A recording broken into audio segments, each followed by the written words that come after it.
This story started in 1968, around the time of the miniskirt, the moon landing, JFK's assassination, just about the time that Valerie Solanas shot Andy Warhol, the rise of the notorious, infamous Velvet Underground, Lee Harvey Oswald's suicide, and the song by The Temptations, Papa Was a Rolling Stone, which opens with, "It was the 3rd of September.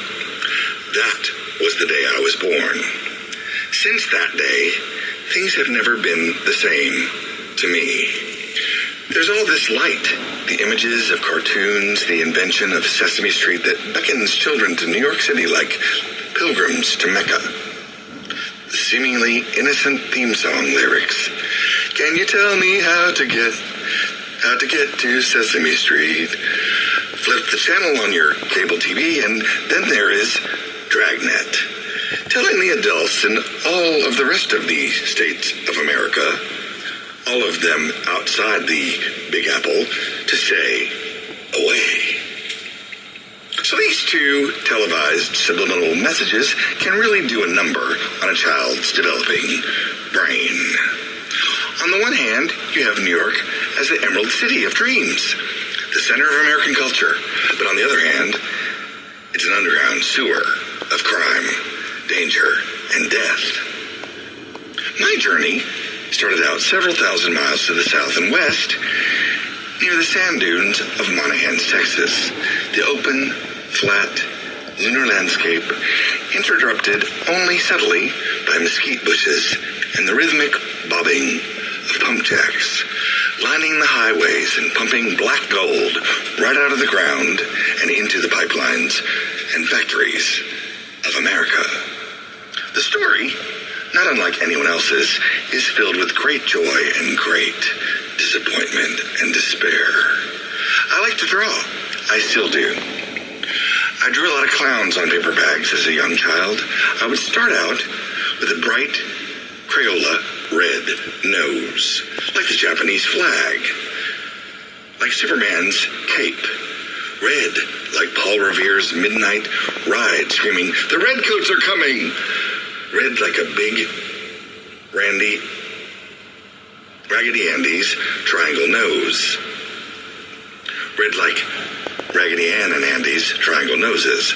Red like Campbell's Soup's tomato soup. Red like a box of Sun-Made raisins. Fire engine red. Stoplight red. Red like Jesus' blood dripping from his crown of thorns. Red like my grandmother's taillights on her gold Cadillac. Red like the sun rising in the desert. Red like a Tootsie Pop. The little red Corvette. Red like the Pope's shoes. Red like Paloma Picasso's lipstick. The red rose of Sharon, the scarlet letter. Dorothy's ruby red slippers. Red like my spelling errors, circled in red. Red like the Republican Party splitting our country into two parts. Right through the heartland. Strawberries, cherries, cranberries at Christmas. Santa Claus in his bright red suit. Rudolph the red-nosed reindeer like a laser pointer. Red like Mickey Mouse tongue. Red like Tabasco. Red tomato salsa at Chili's Bar and Grill. Red hot chili peppers. Cinnamon red hot tamales candy. Cherry red as the bloodshot eyes of staying up late writing. Red like debt rising. The red pomegranate red. After the red nose, I would then begin to build out the makeup and expression. Blue circus clown eye treatments with big, wide, open eyes glaring in glee and wild pink and orange hair.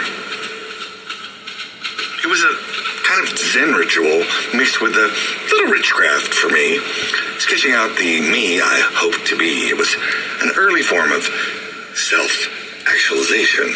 I never stopped. I continued to draw and paint in watercolors and acrylics, bright colors, and eventually the iPad became my canvas. I like to realize the imaginary personas in my mind and draw myself blind. It's a good use of my time. At an early age, my mom gave me a book on Picasso. Not long later, he died. I was devastated, but I got over it. But I was a big kid with a small kid's character, a 6th grade body with a kindergarten soul. I had to learn early to keep my feelings to myself. I just kept drawing while smiling like Bozo or Ronald McDonald or Krusty. Walt Disney also was one of my big heroes too. I loved the Sunday night shows from the Magic Kingdom. As a young child, I had sparkling, bright Technicolor cartoon dreams. My view of the world was as insular and narrow as a crayon drawing, and as wide open as the blank sheet of paper, as the West Texas landscape in a car on Highway 80, lit up with bright magenta and pink sunset like God's bowl of raspberry and orange sherbet, slowly melting into dark Levi Strauss navy blue jean sky, and the night generously sprinkled and glitterized with a few bright, sparkling stars on Orion's belt. That sense of focus, purpose, and absolute awe and wonder about the world is how I felt. I can't tell you where I was going, but I knew that when I got there, I would know in my heart that this must be the place. I wanted to go into the deep blue ocean and up into outer space. I remember the faces smiling in my childhood and the occasional furrowed brows of coaches and teachers disappointed in my classroom answers or lackadaisical left field performance. I kept drawing in my feelings to myself until the perfect moment came and went, like a tidal wave of Hurricane Katrina, a tsunami. With all my time and money spent, I felt through my childhood mind that I was developing that universal language of the arts, where there is no distinction between words, pictures, or music. It's just one huge multiverse. It is the language of the arts, and it is one that I cultivate in both my mind and in my heart. I spent a lot of time thinking about what I would leave behind me to guide me along the path as everyone laughed at the wannabe artist as a young man. I never thought that this was such a diabolical plan, the artist boy seeking to become one. I saw myself as James Joyce, the artist, as a young man.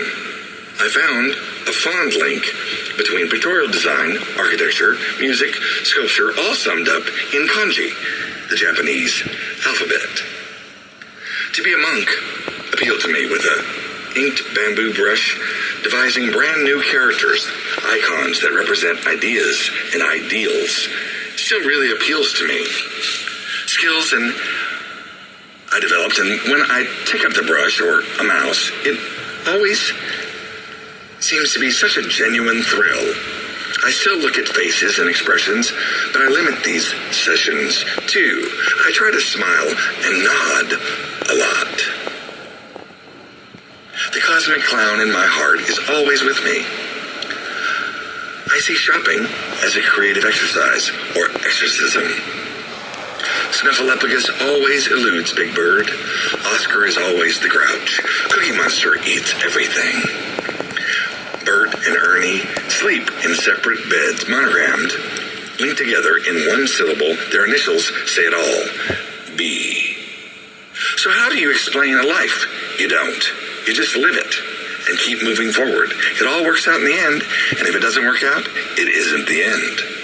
So, just before my 12th year on Earth, my father asked me at the fence post of the cow pen if I would like to move to Saudi Arabia and start over. I said yes. So we packed up all of our belongings and we moved to Ras Tanura, Saudi Arabia in the summer of 1980. My adolescence was developed in a sort of it's a small world type of internationally American school. My friends were from all over the world. I developed a homogenized accent. I continued to draw and to seek. I developed my own cartoon alphabet, a hieroglyphic form of portraiture that was an amalgam of a person's name with his or her letters and their forms made of symbols or their interests as express their interest in ink pen and watercolor. I skipped classes to work on these drawings and charged about $5 a letter. This was quite a lucrative little cottage industry for me, and I rarely had to ever ask my parents for money. I was always in possession of the latest Walkman, the waterproof kind, and I kept my money in a blue Danish cookie tin under my bed for safekeeping. The currency in Saudi Arabia is called a rial. In the 1980s, there were about 3.5 rials per American dollar. Rials are larger than life size and in bright colors and feature a silver thread woven into the bill. So, in their culture, there truly is a silver lining. I thought that the artist was the ultimate genie, the public servant, the one who makes dreams come true. I still do. The thing is, there's this constant conflict in the artist's endeavor because the want and the need and the urgency to create something new conflict. Once in a while, I'm in the library, and on one of these occasions in Dhahran, while my father was in the hospital with a collapsed lung at the time, I was studying Japanese with a woman named Tomoko Dykes, and algebra with Terry Williams at the same time. I was still seeking to develop my language and voice as an artist, and I was trying to find a synthetic unity between the mathematical and the forces of nature. The three-dimensional map that would illuminate the images in my mind. What we seek, so shall we find, and I stumbled upon a book about Isamu Noguchi. He was a sculptor living at the time in New York City, and his work was at once a crystallization of all my thoughts buried deep in my heart, a marriage of the ancient Eastern craftsmanship with modern form. The organic with the geometric, structure and motion, measured time, coupled with winds, tides, and currents. I was enchanted. I doubled my efforts in Japanese class and developed a real affinity with writing. I wrote an essay for Yale University about the marriage of form and content, the synthetic unity of the Japanese composition principles that, in my naive mind, were inextricably linked with those of Mondrian and Picasso. Simultaneously, my latest hero, Isamu Noguchi, seemed to embody the best of all these worlds. His first name means courage. When I graduated from high school, I became an apprentice to a sculptor named Philip Grossman in Connecticut. I longed secretly and sought to leave and become Isamu Noguchi's assistant. Yale rejected my application. I sent a photocopy of the identical essay to Carnegie Mellon University and was accepted there with the Yale code in the headers and footers of each page. When my job was completed in Connecticut, I made my way to the Isamu Noguchi Garden Museum. And there, at 18 years of age, in 1987, the year that Andy Warhol died, I met Alexandra Snyder. And I asked her if Mr. Noguchi needed an assistant or ever accepted them. And she said, "If the stars are right."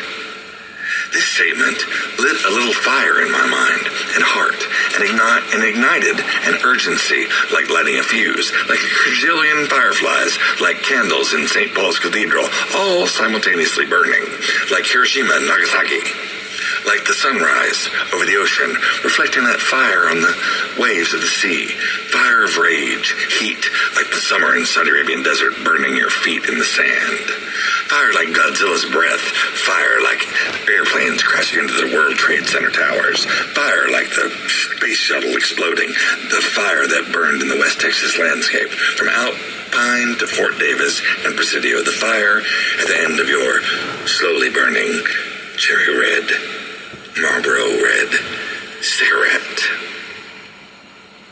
When I got to Carnegie Mellon, in the frenetic chaos that is registration of a fledgling freshman art program, I met Orville Winsand, the art department head at the time, and he was asked to sign the form that would grant me permission to study Japanese concurrently while following the art program. He said, "Look, I know you are driven, but some things we just can't do."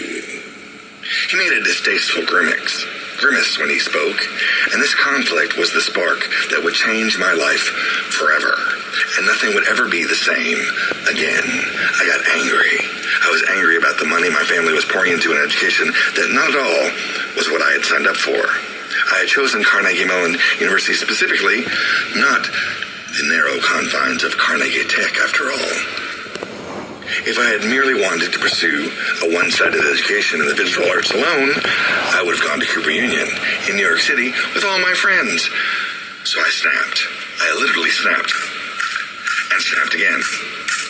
Like a metronome, clicking, like a time bomb in the office of the Dean of Student Affairs. I exploded in rage, and this experience has caused me to doubt myself as an artist ever since, and castrated with caution my bold, original, or inventive, thought-provoking ideas. I was ashamed. I came home to Texas. My father had been surplused, a reduction in force.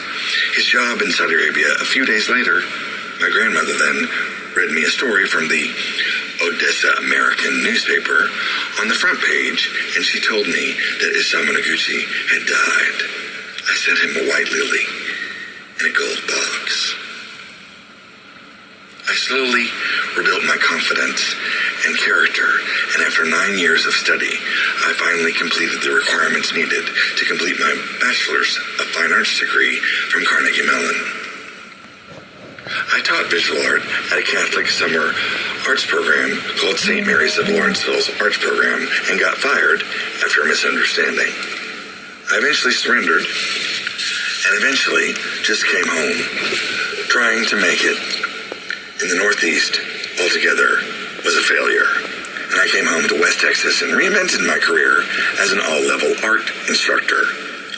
I took all the classes that I had failed at Carnegie Mellon at Sul-Ross State University and procured my lifetime certification in all-level K-12 art studies.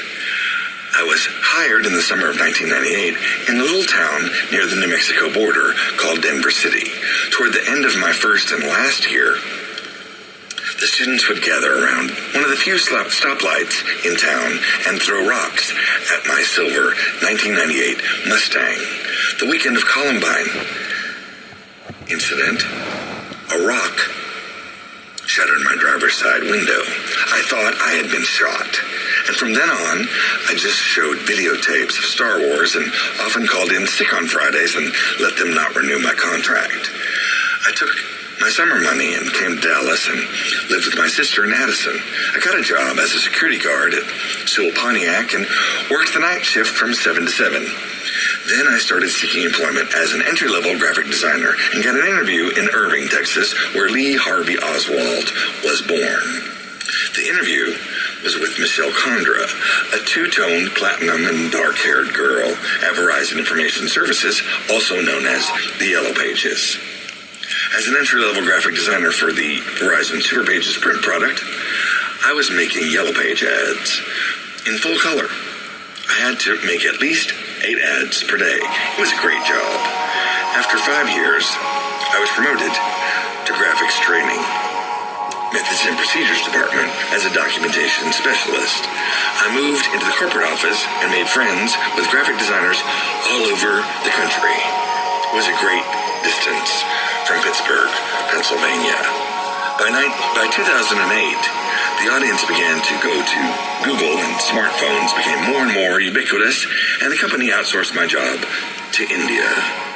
I went to work for Barnes & Noble and back to school to get my Master's of Fine Arts degree and technology from the University of Texas at Dallas, where I graduated summa cum laude. I still couldn't get a job. I continued working for Barnes & Noble until the health insurance ran out, and at that time I was working full-time for the state of Texas as an office associate and accountant at Texas A&M AgriLife Research and Extension Center on Coit and Campbell. That job enabled me to start school again, time after time to pursue my lifelong dream of being a doctor of the visual and fine arts in aesthetics. I'm still clinging with stainless steel grip to the ideas behind the scenes that I had in 1987 about the nature of language, of structure, and thought in the arts and sciences. It has been an exciting and challenging journey, and it hasn't worked out yet, but one way or another it will, in the end. And if it doesn't work out, it isn't the end. Isamu means courage. Isamu Noguchi was born on November 17th, 1904 in Los Angeles, California. In his lifetime, he expressed through sculpture ideas that resonate with enduring relevance.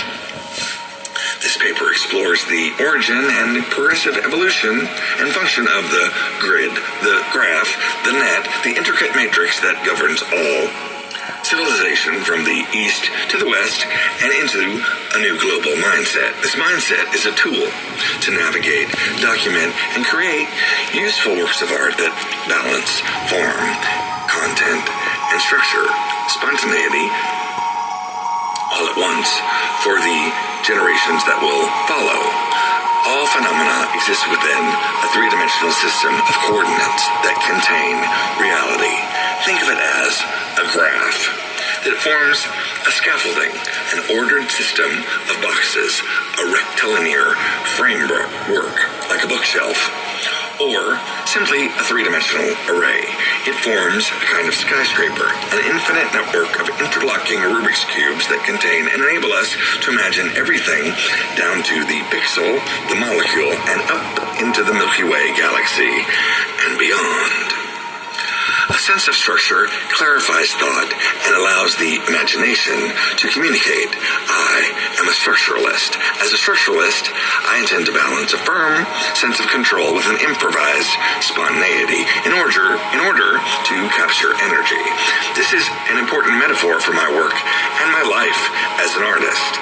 Experimentation with electronic media led me to discover an important principle, the intriguing effect of stillness versus motion when opposing forces complement one another.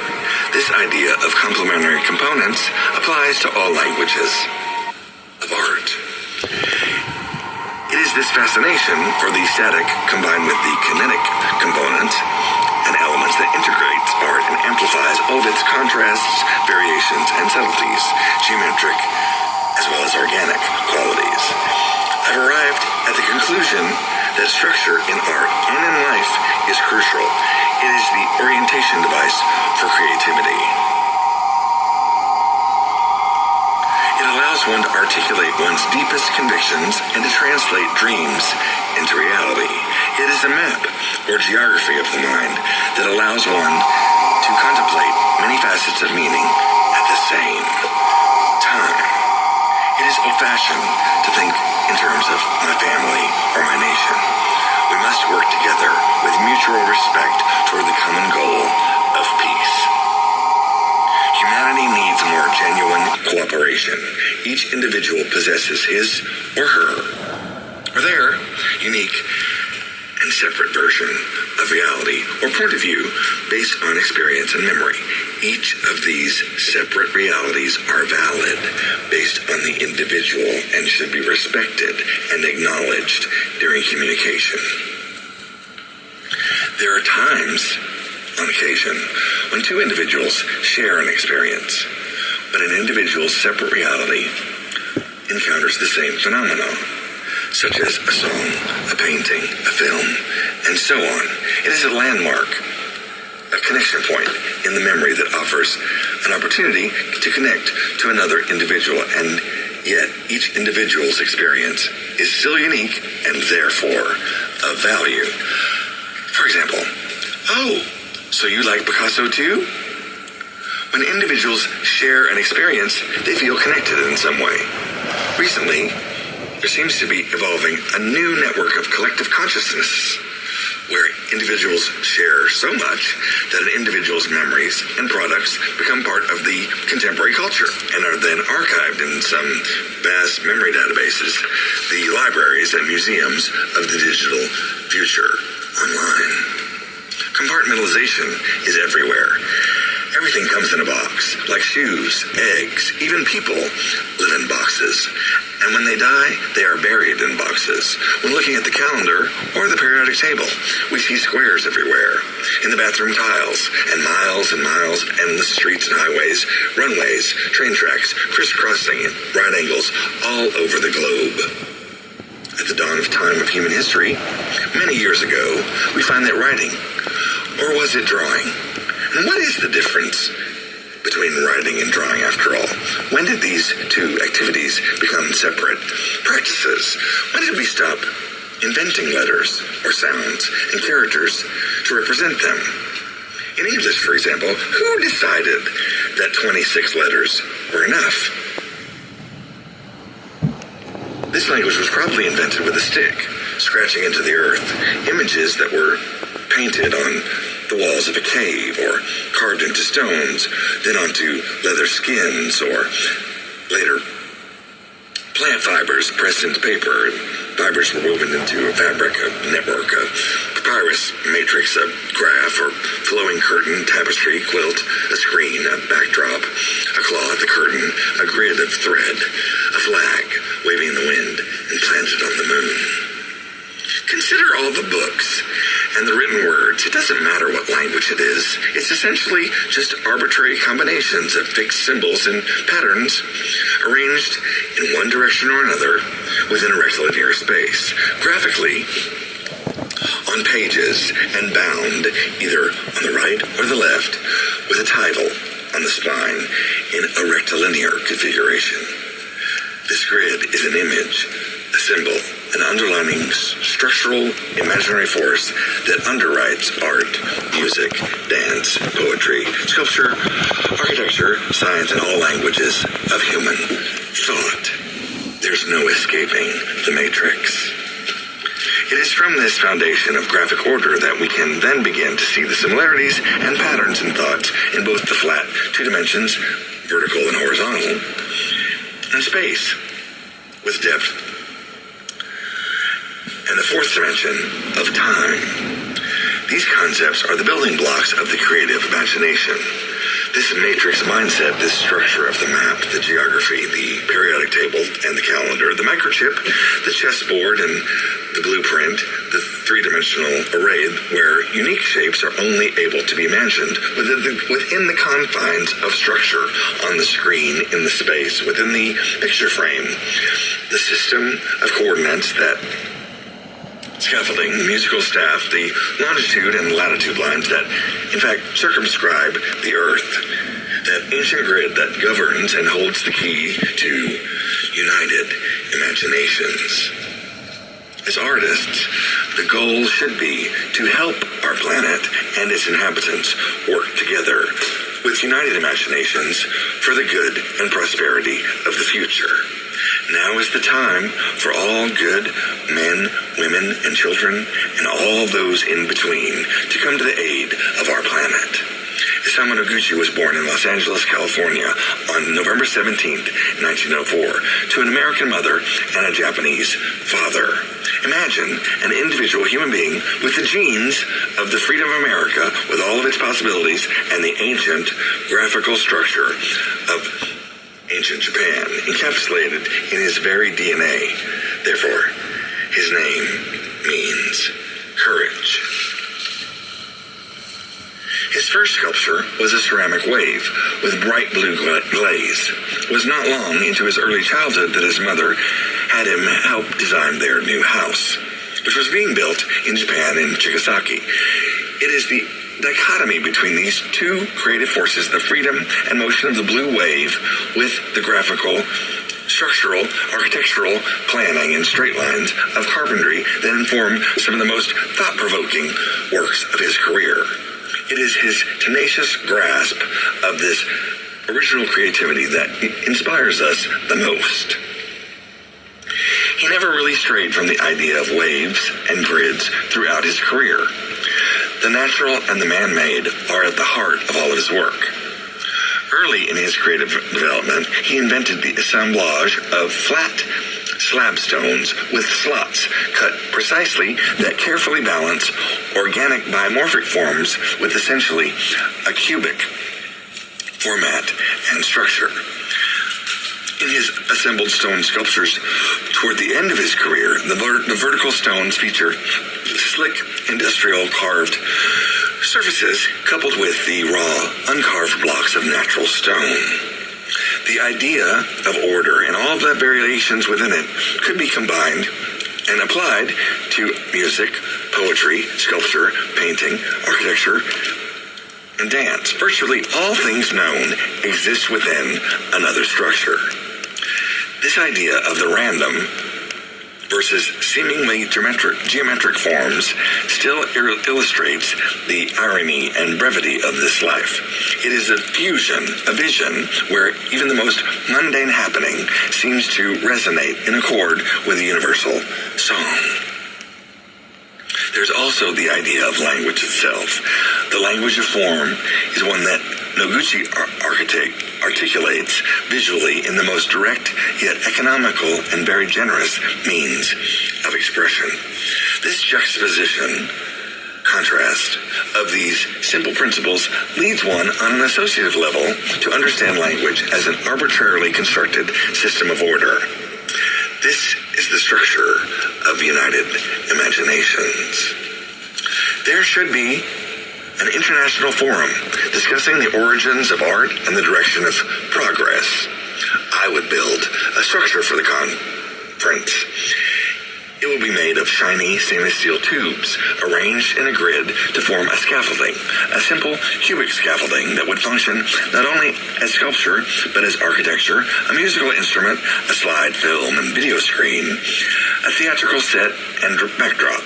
Essentially, the scaffolding would be the central focus of a performance piece, an opera of sorts, if you will, about civilization, creative thought, music, literature, science, and technology. The opera would also be a kind of ritual ceremony, an unveiling of an extremely Spartan, bare-bones piece of art. The opera ritual would help the viewer see the grid as I see it, as a kind of universal form that connects all thought. The unveiling would begin with a film about the dawn of time, the initial spark, the igniter that ignites the Big Bang, where the universe as we know it came to be, and then a little cartoon would feature the image of the Earth itself from outer space. Its surface, oceans and continents, would be circumscribed with the lines of longitude and latitude. These lines would then be peeled off like an orange and then stretched into a flat cubic scaffolding.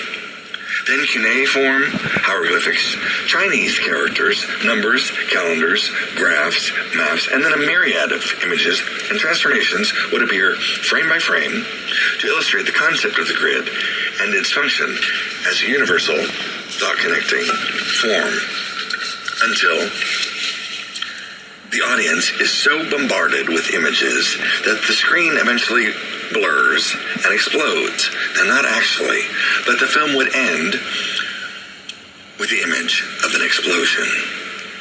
The screen moves forward after the film and is slowly revealed as an actual scaffolding, and within it is one very dark person in the shadows, almost naked man with a stick, and they tap on the stainless steel structure, which would then serve as the metronome for the entire piece.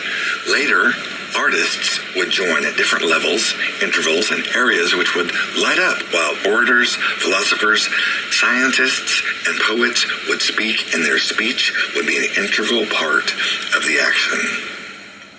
Then dancers would appear to be woven in among everyone else and break out of their cells and climb and crawl and dance all around the structure.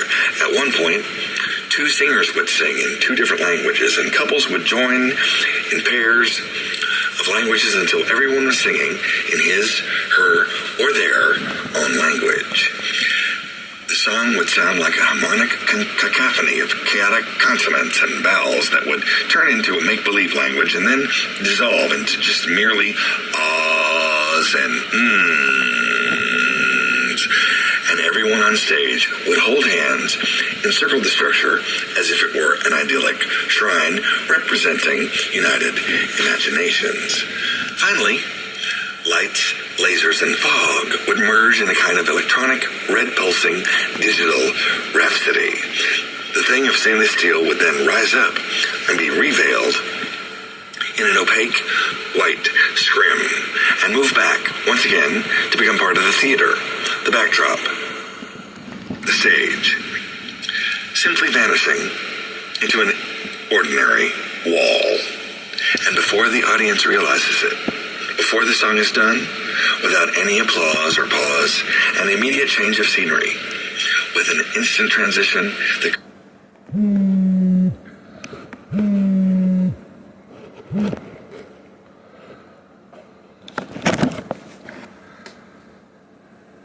conference begins. The speaker is an artist, a poet, a physicist, or astronomer, talking about creativity using slides, video, and an electronic pointer. And the audience will watch intently. They will watch the screen because they will know, they will have seen the beauty that is behind it. Isamu Noguchi's first name means courage, and that is what he has given us. His art reaches back to the originally constructed, thoughtful creativity of his childhood and forward into the future of space and the steely finesse of the technological era. I find it no coincidence that both he and Andy Warhol Studios both had the interiors painted silver to allow no shadows. Surely, Isamu left a path that we as individuals should all follow. A creative journey without borders, back to our true selves and into the future with courage. With the recent disasters of Hurricane Helene and Milton, the earthquakes and tsunamis in Japan, and now is the time for all mankind to summon both the courage and creativity to face the problems coexisting with the forces of nature in the future constructively. Structure, both visible and invisible, governs all thought. The goal is to arm the viewer with the tools to discover, navigate, invent, and reevaluate the idea of freedom in the 21st century. Nowadays, George Orwell's 1984 seems to have become not just a warning, but now a blueprint. True freedom now lies only within the confines of the sketchbooks and skulls of the global creative collective community. How will structure and parameters evolve? Be rejected or recreated or pushed against and redefined in the future? Creative efforts always involve parameters and limitations. The arena of the arts is a safety zone for inquiry where anything can happen.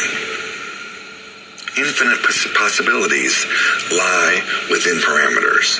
To imagine and visualize each individual being as an artist, an author, in charge of his or her or their own story empowers us and gives us all infinite freedom, vast in scope and scale, within the miniature, finite time and space of our own individual and unique lives.